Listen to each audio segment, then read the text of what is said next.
नरेश मीणा जब भी जेल से बाहर आएंगे तो सबसे बड़ा क्रेडिट अगर किसी को देंगे वो होंगे प्रहलाद गुंजल।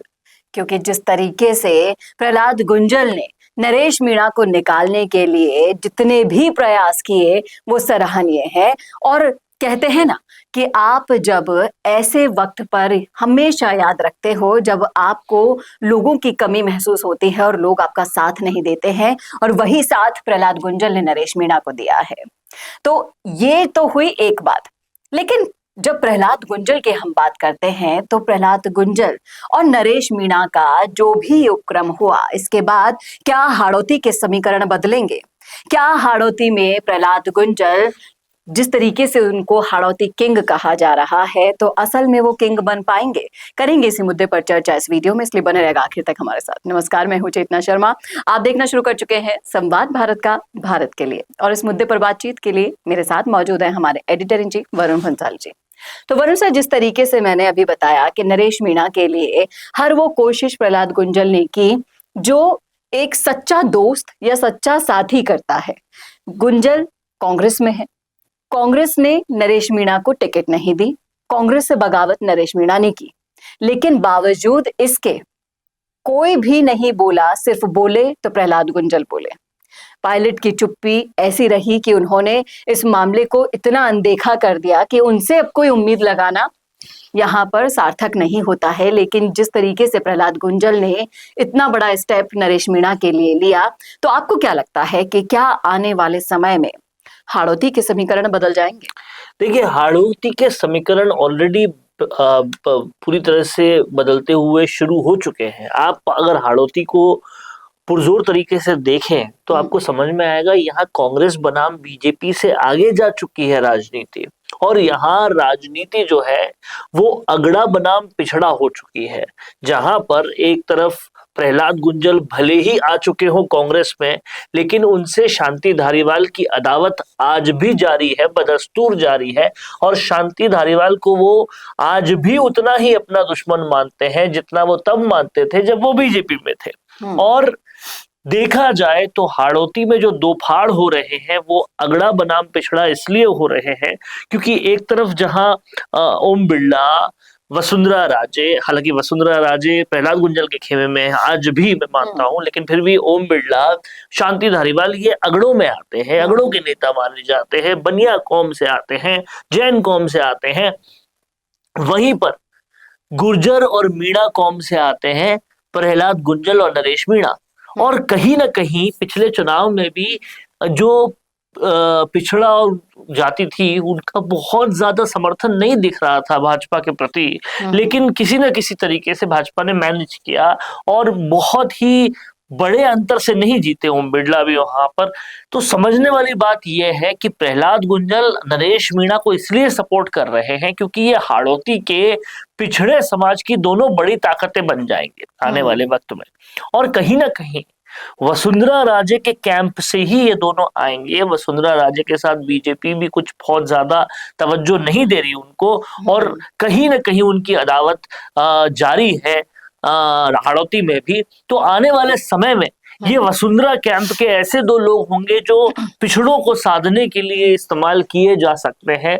राजनीति जिस और भी करवट ले, जिस और भी जाए, लेकिन आप ये मान के चलिए कि हाड़ौती के पिछड़ा समाज को ये दोनों नेता बहुत जबरदस्त इम्पैक्ट करने वाले हैं। और जिस तरीके से गुर्जर और मीणा समुदाय की एकता का जो परिचायक है ये दोनों जोड़ी, गुंजल और नरेश मीणा, आपको क्या लगता है कि एक तरफ तो इन समाजों में बंटवारा कर दिया जाता है राजनीति के करने के लिए, दूसरी तरफ ये जोड़ी है जो इस दोनों समाज को साथ में रखना चाहती है? देखिए, उससे भी ज्यादा दोनों समाज की जो एक्सपेक्टेशन विभिन्न सरकारों से थी वो पूरी नहीं हुई, और वो चाहते हैं ऐसे एक्शनेबल लोग जो कहीं ना कहीं आश्वासन ना दे, जो एक्शन ले।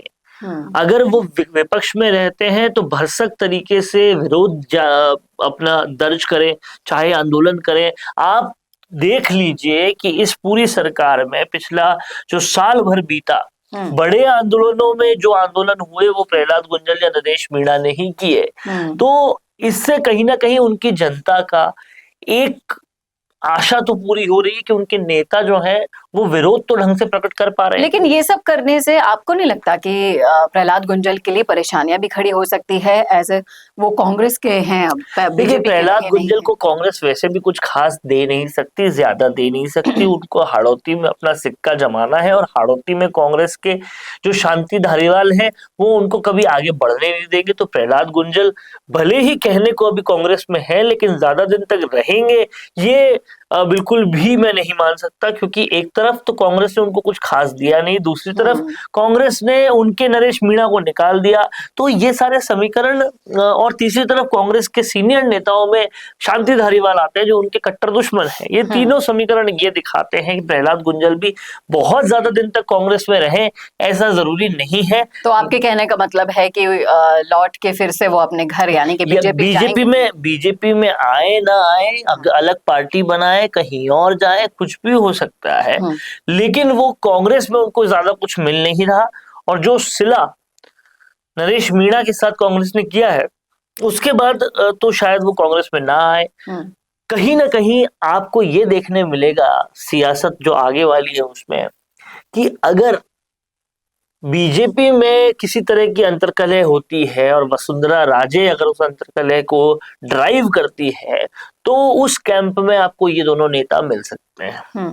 और कहीं ना कहीं अलग पार्टी बनाने की कवायद होती है, क्योंकि नरेश मीणा को कहीं से कुछ खास मिल नहीं रहा, तो वो अलग पार्टी भी बना सकते हैं। तो वहां पर भी अलग पार्टी बनाने की कवायद में भी ये दोनों नेता बहुत आगे रह सकते हैं। ये सारी चीजें आपको देखने को आने वाली सियासत में मिल सकती है। इस मुद्दे पर आपकी क्या राय है? ये तो थी हमारी राय। विश्लेषण के जरिए हमने हाड़ौती के आने वाले नए समीकरणों को आपके सामने पेश किया है। कैसा लगा वीडियो बताना न भूलेगा, और इस मुद्दे पर आपकी राय क्या है वो रखना जरूर कमेंट बॉक्स में, जिससे हम भी आपके विचारों से रूबरू हो सके। और ऐसे ही वीडियोस के लिए देखते रहिए संवाद भारत का, भारत के लिए। नमस्कार। पॉडकास्ट सेटअप्स तो मिल रहे हैं, लेकिन एंकर नहीं है। पॉडकास्ट सेटअप और एंकर मिल गया तो एडिटिंग नहीं है। पॉडकास्ट सेटअप भी मिल गया, एंकर भी मिल गया और एडिटिंग भी मिल गई, लेकिन उसे अपलोड करने के लिए अच्छे व्यूअरशिप वाला चैनल नहीं है।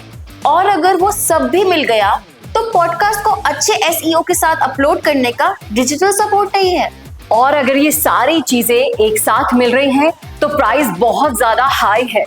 तो अगर आपको ये सारी चीजें चाहिए आपके अपने जयपुर में, जो आपको पॉडकास्ट सेटअप्स, एक्सपीरियंस एंकर्स, शानदार studio, amazing editing, 6 crore plus views वाले चैनल पर अपलोडिंग, और तो और सिर्फ पॉडकास्ट ही नहीं, उसके साथ आपको मिल रही है उसी पॉडकास्ट में 5 रील्स फ्री, वो भी सिर्फ 8,000 रुपए में। और ये सब कुछ मिल रहा है आपको सिर्फ और सिर्फ मिशी मीडिया सॉल्यूशंस में।